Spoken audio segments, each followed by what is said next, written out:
Assalamualaikum warahmatullahi wabarakatuh. Nama saya Khalil Khalil Subarok dari kelas 9P3. Saya ingin mewawancarai seorang pedagang sushi. Untuk mengalami wawancara ini, bisa nggak sih Anda memperkenalkan diri mulai dari nama, usia, hingga tempat tinggal, serta pekerjaan? Set.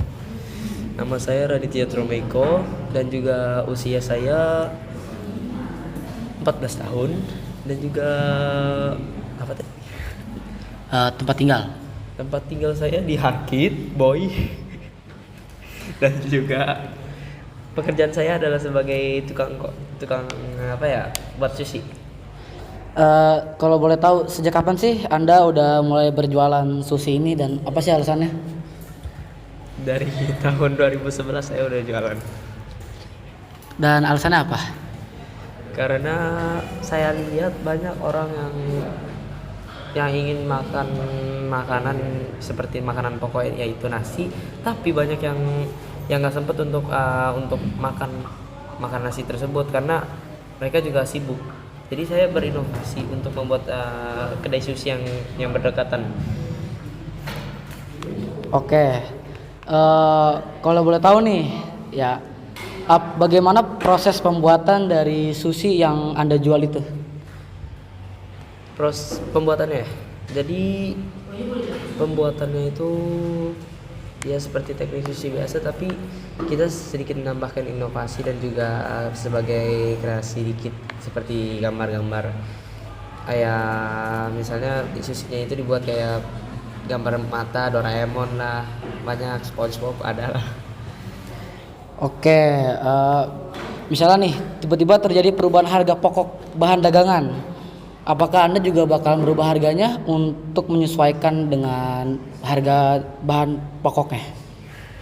Kita palingan kita nggak bakal merubah, tetapi kita akan membatasi pembelian yang ada di kedai kita, karena jika itu yang ada kita bangkrut.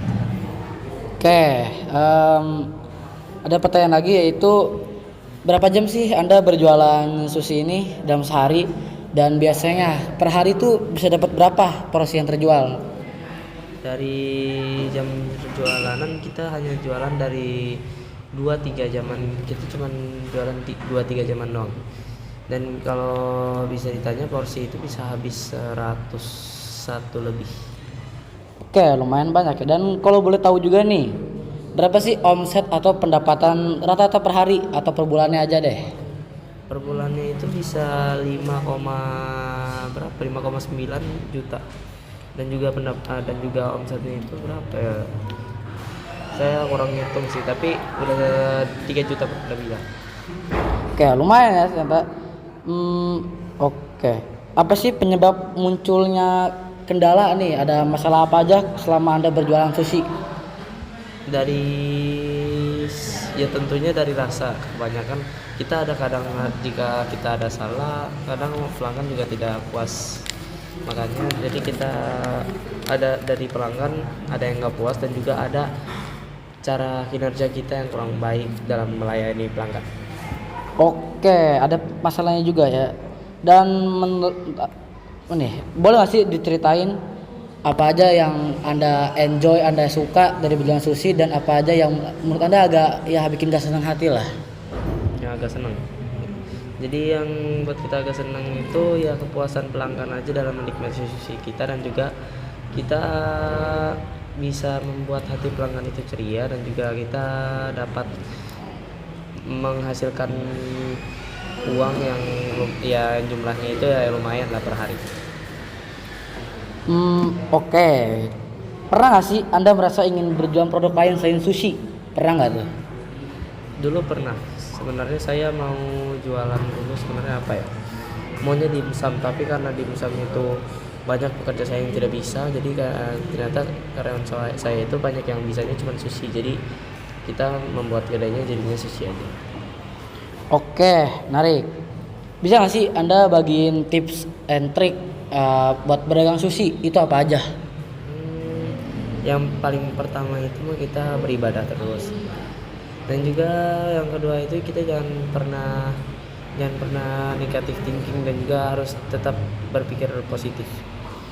Oke, jadi Anda tipe penjual yang sangat-sangat positif ya. Sebagai pedagang sushi, apa harapan Anda dengan usaha ini? Apakah semakin berkembang atau mau membuka cabang lain? Apa itu? Sebenarnya kita ingin makin berkembang sih, dan juga cabang kita masih baru 2 di Indonesia ini. Jadi kita nanti berusaha untuk membuka cabang yang baru. Oke, udah cukup sih menurut saya wawancara ini. Ya terima kasih Bapak Radit.